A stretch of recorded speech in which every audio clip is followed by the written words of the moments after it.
Hello and welcome back to episode 2 of part 2 of our Parents' Guide to Gifted Kids' First Years of School. Today we finish our conversation with Stephanie Higgs, Gifted Educator Extraordinaire, as we dive into some misconceptions about gifted learners in those early years.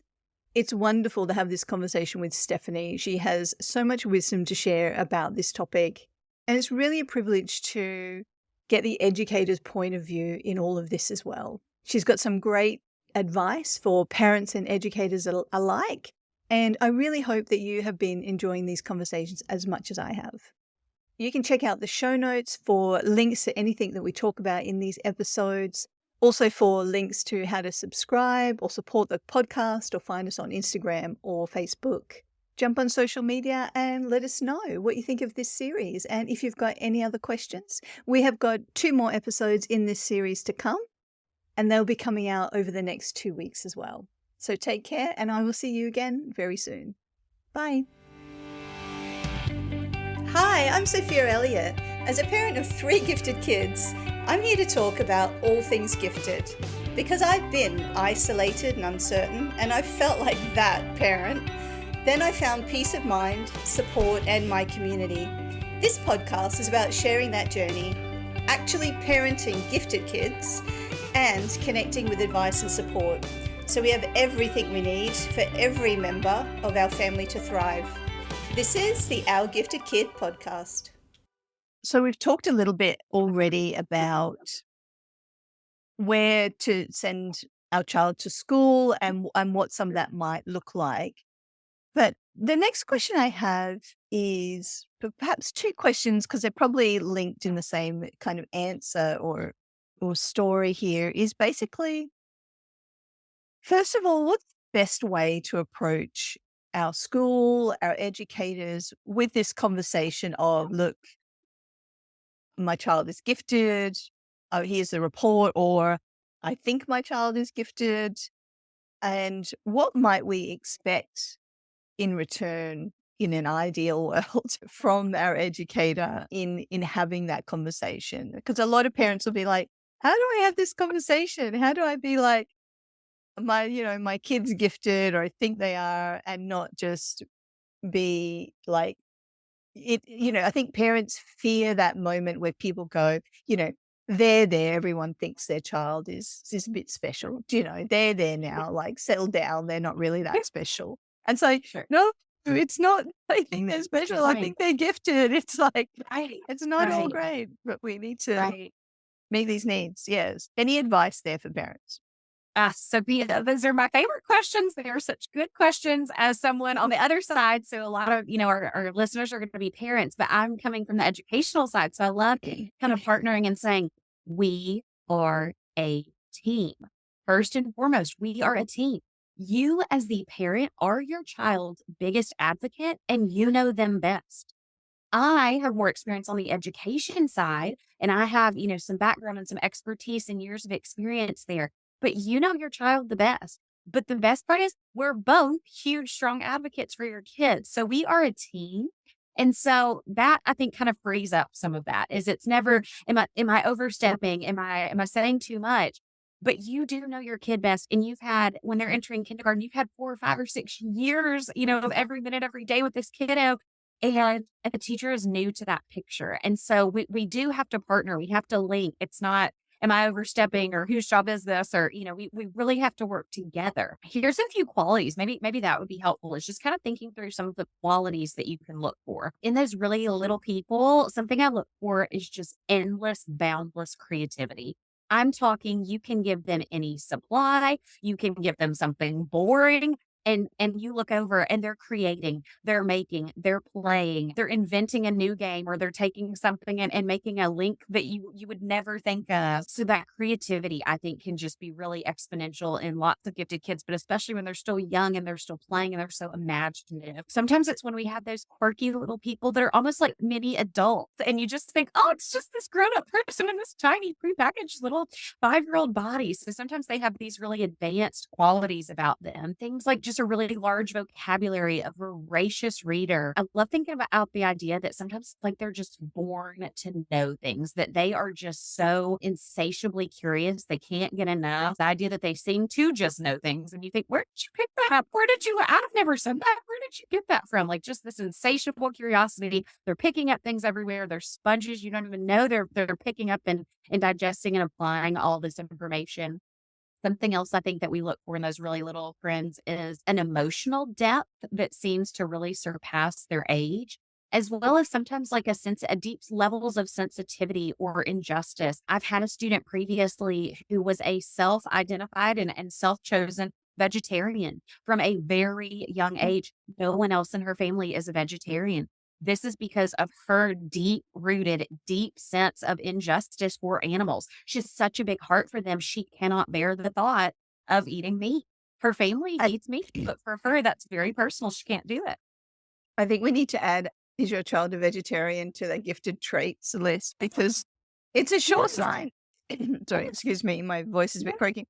And I'm not saying all gifted kids are vegetarians, but those who are at a really young age, it's almost like, okay, tell me about that. Yes. Yeah. Yes. And it almost always pairs with that deep sense of justice. So whether that's a heart for other countries, whether that's a heart for animals, whether that's a heart for people in need, whether that, I mean, it could be for anything, but you just think, wow, at this young age, a lot of us are still very self-focused. And so for you to already be showing such deep levels of empathy and understanding and concern for the world at large, that's very rare for a child at this age. Diverse interests, just lots of different interests and lots of different things. Being really creative at problem solving, and that's fun to watch. Sometimes when they get in a pickle and you just you don't just immediately jump in to help and say, oh, here's how we're going to fix this. Kind of, if they're in a problem, kind of watching how they kind of look around and think, okay, what can I use? How can I be resourceful? I've seen them do all sorts of funny, creative things, even if it's pencil and paper. Like if they have a math challenge and the way they can't physically manipulate and move the parts, but the way they like squinch them with their fingers, they're just trying to problem solve and manipulate and move. So those are just a few of the qualities. There's tons of resources, I'm sure, online and some of our gifted, curriculum and programming that we put out all over the world. But those are just a few of the qualities that just come to mind when I think of my own gifted learners that I serve. And then as far as questions to ask, gosh, I love that question so much. But I think a few things that I would think about there is I think that kindergarten should be a magical experience for your child. And a gifted learner has been waiting to be in kindergarten for their whole life. That's so true. This idea of, I get to go to school, and they're so excited. It's just oh, they're so excited. I have a friend of mine was a kindergarten teacher, and one of her students was crying the first Saturday of kindergarten because she didn't get to go see Miss Jones. And so I thought, what kind of magical experience can you make that a kindergartner, they're exhausted, the first week of school, oh, they're so tired by the weekend. And it's Saturday and she's crying because she doesn't get to see Miss Jones that day. And so I just think that kindergarten should be the most magical space and experience. So I think that's a good way of knowing if your kindergartner's needs are being met. Are they coming home asking for questions, wanting to research, reporting, this is what we did and this is what we did. Andy McNair does a lot of work. She was previously a gifted teacher. Now she does tons of consulting and professional development. And at our national gifted conference just a couple months ago in November, I went to one of Andy's sessions. She gave the best metaphors. She was talking about snorkeling versus scuba diving and how important it is for us to take our gifted learners to scuba diving. We're not snorkeling. We're not staying here at the surface. When they've got these interests and passions, we need to go scuba diving. Kind of stays with that water metaphor. And she goes into the concept of surfing. And she was talking about how you're never going to have a surfing experience and leave. And someone says, how was surfing? And you're going to say, it was okay. I don't really remember. Or you're never going to get those answers. Oh my goodness, let me tell you, this wave had to do this, and then this wave had to do this, and then I got this perfect moment, and then, and I tried 4 more times and I couldn't recreate it, but then this happened. You just can't get them to stop talking about it, right? It's an experience. When any of us have these experiences, we can't stop talking about it. That's how school should be for our gifted learners. And when Andy drove that point, how I think about that's totally reshaped every day. Am I creating a surfing experience for my student? Or are we getting there? Are they leaving school saying, well, I don't remember what I did today. I don't know. I'm tired. I'm bored, or are they able to give me, well, you'll never guess we did this. And then we learned this. And mom, where did this come from? And this. And, that's what we want our kids leaving school thinking. other questions that I think you can ask of that teacher as far as overstepping, but what about pre-testing? How do you gauge what my child comes into kindergarten knowing? And so what type of data are you collecting? How are you pre-testing them? Okay, if their data is really strong and they know a lot, how are you going to differentiate accordingly? How is instruction going to look different for my kiddo to buy back some of that time? So when we think about if 95% of kids are walking in the door knowing how to count from 1 to 10, but teachers are still reporting that a large requirement is spending time counting to 1 to 10, what types of differentiation do you do to meet those individual needs of my kid? How's their work going to look a little bit different? I think asking yourself questions like, is my child engaged every day? That kind of leads back to kind of the surfboard analogy. How do you know my child's engaged every day? Are they wondering every day? I think something else to think about is, are they able to explain their thinking? I think sometimes with our littles, we can fast forward because they catch on so quickly and we're moving so rapidly. But are they able to explain? Because kindergarten is where that starts to be really important. If they can do it mentally, that's so fantastic. That tells us they've got a really well-developed number sense. But we want to start teaching them the habit of slowing down enough to be able to understand the why and to understand how they got there. Because again, it's inevitable at some point, whether it's in kindergarten, whether it's in ninth grade, whether it's in, college level coursework, they will be presented with these levels of challenges, and they're going to have to be able to explain how they got there, to do an error analysis, to figure out what they don't know. And so making sure that even at those very early stages that we're able to really kind of help them understand their thinking. So I think these are great questions to ask of teachers. What ways does the teacher know the kids engaged? How are they pre-assessing to figure out what they do know? How are they going to make things look differently accordingly? Again, this is a great place. If we didn't ask before we made the school selection, what types of gifted services are offered? If that's something that my child was qualifying for, again, what would that change in their school day? How would that look different? What do you have to offer there? So those are just kind of a few of my initial Hmm. thoughts. What about you? A lot of parents will ask, do I, in approaching a new school, I think there's an uncertainty with parents of, do I just kind of go in all guns blazing? Like, look, my kid's gifted. What do you got? Who's qualified? What can you offer them? Or it's kind of the stealth approach of looking for clues and trying to get a vibe from the school, but not wanting to kind of be in your face, kind of, I think my kid's gifted. And I always encourage parents to be upfront and Mhm. and and from the get-go. And I would and have been that parent who is doing the tour and kind of going, beautiful, classrooms are amazing. I love hearing about this and that. Do you have gifted students at this school? How do you meet their needs? What qualifications do your staff have? Mhm. And because for me as a parent, and the stories I hear from so many parents is, like you said before, right? Which is a breath of fresh air. We are a team. And as parents, we're desperately wanting to be a team with the educators because we are not educators. We're outsourcing this task to someone because we're like recognizing and appreciating all of the amazing skills, experience, and qualifications that you have to educate our little people. And that for me is incredibly valuable, and I appreciate it hugely. And, teachers are so underrated and underpaid. Like it just is, right? It's the truth of it because the role is so important.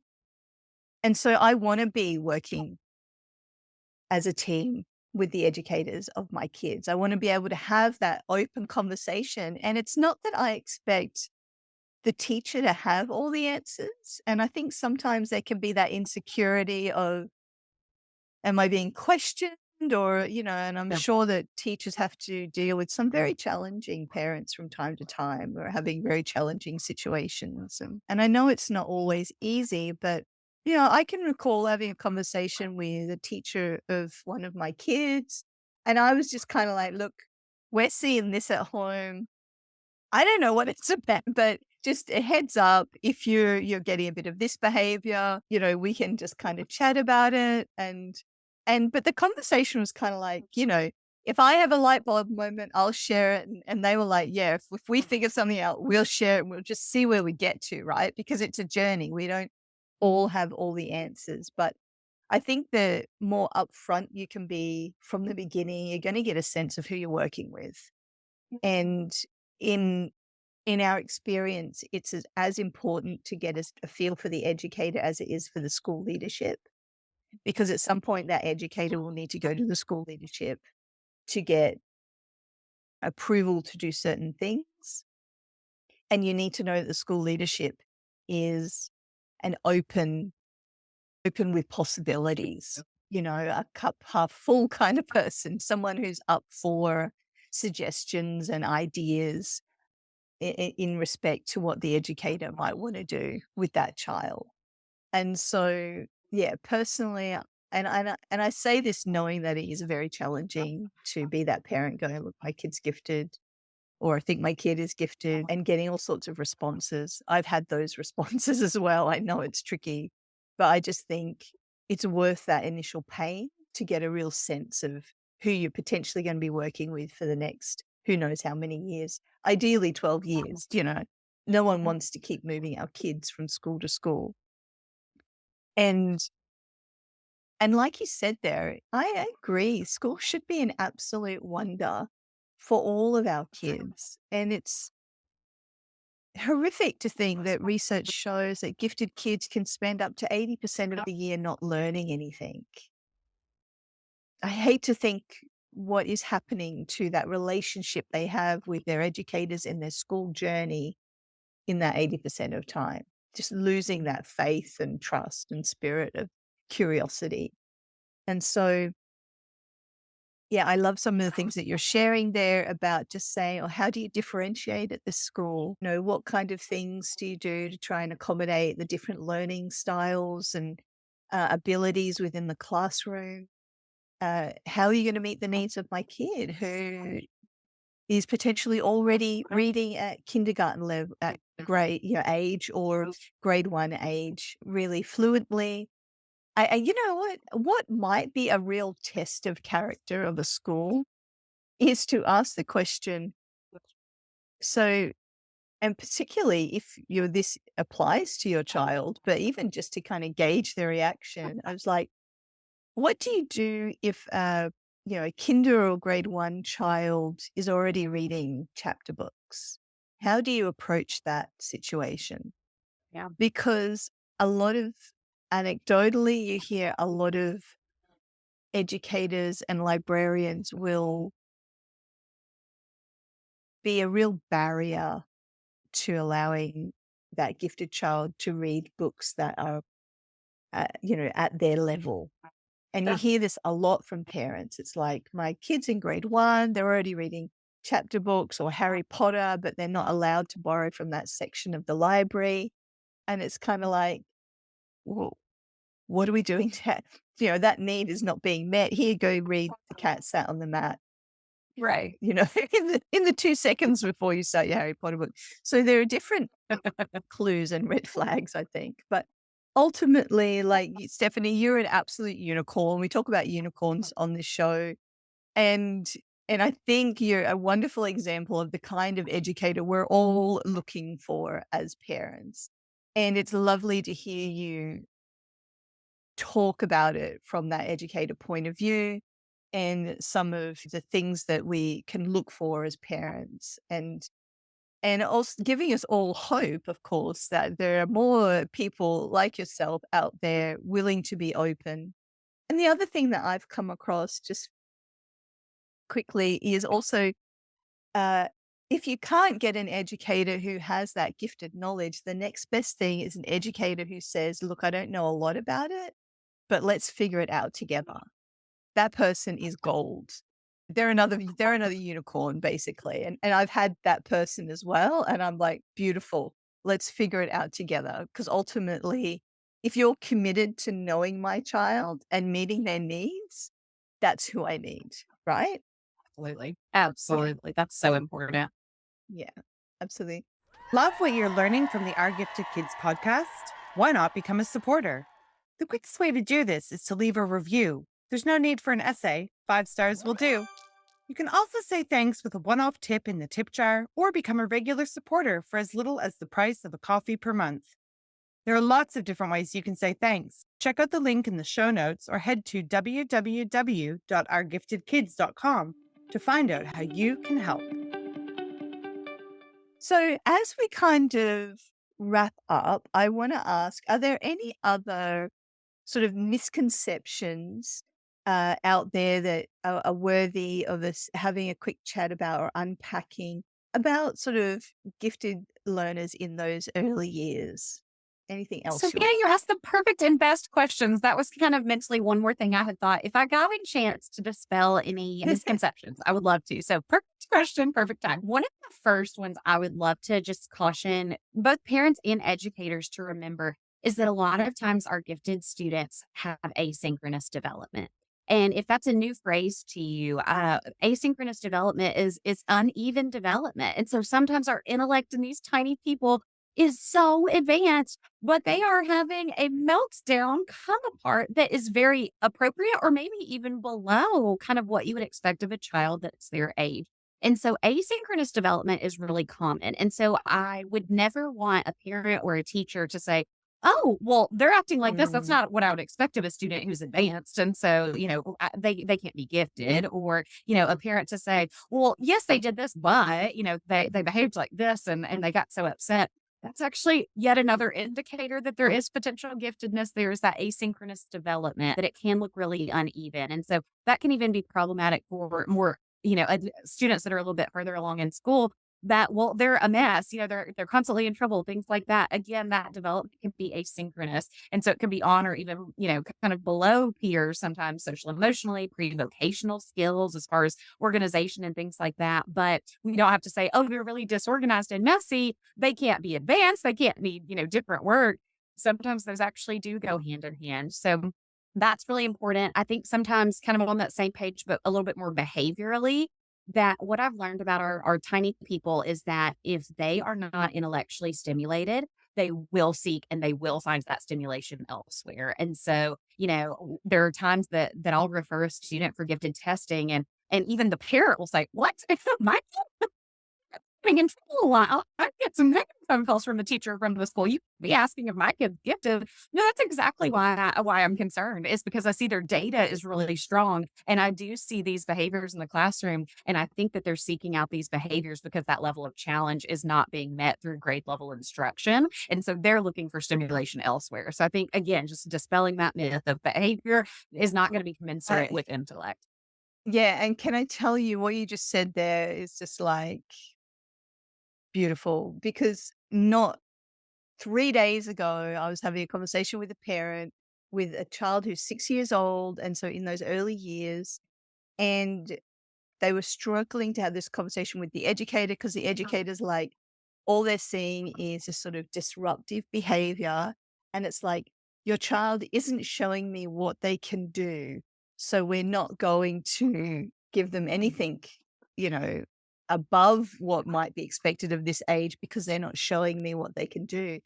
And this is a challenge, or albeit for educators, but so common. It's like this: you've got to jump through the hoop of the boring stuff that is driving you completely insane before we're going to give you the stuff that you're actually interested in that would resolve the behavior. And that's exactly what you're saying there. It's just beautiful to hear that from you. Thanks. Well, and the phrase I love to use is instead of rather than in addition to. So we don't have to, do all of this before we move on. If we were having teacher talk, I could give you some great strategies I use and how to determine that. But yes, the instead of rather than in addition to is really important, that they don't have to jump through these hoops before they can access this. If we would let them fast forward to that we would get better and more high quality work from them. Just a couple other thoughts, just really quickly, but even if they can, that doesn't mean they always want to. So I think still letting them be so little and, Mhm. just because they can do this doesn't mean we have to just take it and push it because gifted kid burnout is a real thing. And I know that really we're so focused, right now on kind of these very early years in giftedness, but we have to look globally at, so what does that look like later? And if we push so hard and so fast at this elementary age, we just want to be cautious that we're picking up on those signals. If they're sighing and grumbling and look sad when we say, hey, we're going to do this next math, we might need to read that a little bit and dig into that to see, Mhm. because we want to be sure that just because they can doesn't mean they always want to. Something else kind of along that same line of just accelerating really rapidly and quickly would be not to skip good literature. There are so many gorgeous, fantastic, incredible, and amazing picture books. And if we do, like you said, if they come to kindergarten reading chapter books, there's space for both. And we can hold both of Mhm. those because sometimes those Mhm. picture books are really rich and they're on second and third and fourth grade reading levels, even though they have cute pictures. So we want to think about that. But also, there's just so much good literature out there. And like I said, there's space for both. We want to equip and empower them to take those chapter books and that love of reading and take it as far as they can, but we wouldn't want to do that and compromising. We wouldn't want to do it instead of there. We would want those to work together in tandem, which I guess would lead me probably to maybe one, just my final misconception, which would be the idea of depth versus acceleration. Because I think sometimes we get so excited to take them faster, faster, faster. Oh, they can add and subtract. So let's go ahead and move to multiplication division. That is a strategy, and that is one way to accelerate that content. But there are also layers and layers and layers of depth that we can really infuse. And again, that's where parents and teachers would want to work in tandem. A parent would say, I'm not really sure how to do that. I know if they can add and subtract, maybe I'll just move to multiplication. That's where a teacher could say, these are some ways to layer in, some unknown. Looking at algebra, can we balance both sides of an addition equation? Can we solve for an unknown in an algebraic expression? Those are still working with concepts that are a little bit more Mhm. commensurate with Peter's. And what I have found is if we don't do that, if we just accelerate and we go quickly and we go far, but we have developed a lot of holes and gaps in their understanding because they didn't have that deep immersion, kind of that snorkeling versus Mhm. scuba diving that Andy McNair used that Yeah. beautiful analogy. But do we want to just take them snorkeling and we're going to go far? Or do we want to take them scuba diving and dig as deep and as slowly and carefully and methodically as we can to give them a really kind of well-versed, immersive experience in the content? And so I think that's just one last piece that I would advise parents. That's just when we need to work with teachers because at home, they can do this. So, well, naturally, this is all I can think of would be to just kind of take them to that next step rather than to Mhm. stay on our current step and really kind of scuba dive, let go deeper, really Yeah. develop that so that we don't move so accelerated and at such a rapid pace that we develop holes in understanding or gaps in thinking. Great advice, because I mean, the gifted brain loves that depth, loves the Love complexity. it. So Loves it. absolutely Loves wonderful it. advice. And I love that you're saying there is space for both picture books and chapter books. I love that. There is space for both. Because here at home, there's 4 years between my kids. I have 3, and there's a very big range of reading abilities within that. But when I sit down and read a picture book with my kids, they're all in on that. And picture books Yes. have some of the most beautiful just stories, morals, teaching lessons. Like there are some gorgeous books out there. And so I love picture books for that. Like I have many favorites. Like you say, there's the good literature, don't miss the good literature. And that can be a real opportunity to engage with your child, to bring them back to that moment, which is kind of what we do here. Now that I'm thinking about it, it's kind of bringing them back to that moment in a moment of engagement and connection, and actually then having a talk about the story. And so you're providing that depth as well in terms of let's scuba dive on this particular story. What is it telling us? What's the lesson there? Our kids just want that connection with us, and it's a really great way of doing that. So I love that language that there is space for both. Thank you. I'm taking that away with me today. So glad. Yeah, absolutely. So, Stephanie, thank you so much for your time and your passion and energy today. It's been an absolute delight talking to you. And you obviously have got so much knowledge to share. And so we're always very appreciative here of everyone's grace and generosity in sharing that with us. And so for anyone who would like to follow you, I know you're on Instagram, and is it TikTok?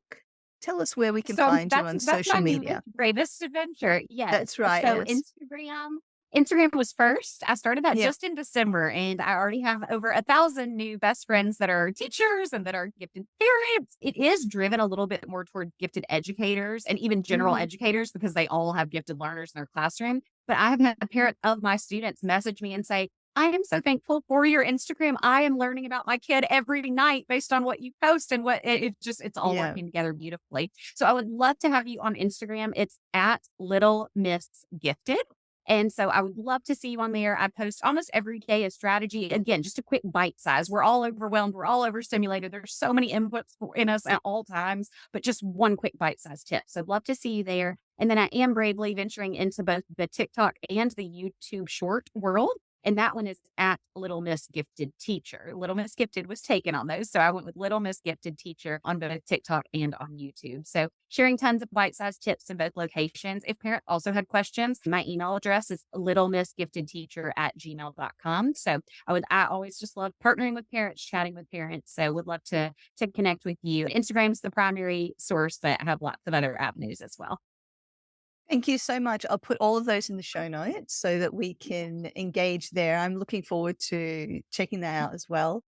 And then thank you so much for today. It's been an absolute delight chatting to you. Of course, I had the best time. I would come back anytime. You ask thoughtful and just beautiful questions that I know are just a gift to these parents of gifted learners as well as gifted educators. We love partnering with our parents of gifted kiddos to ensure that they achieve maximum success. So thank you so much for the work that you do in our field.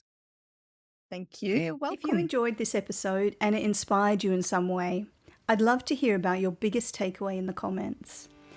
For more episodes, you can subscribe, and to help others find our podcast, please leave a review. You can find show notes and more resources at ourgiftedkids.com, and connect with us on Facebook and Instagram. See you in the same place next week.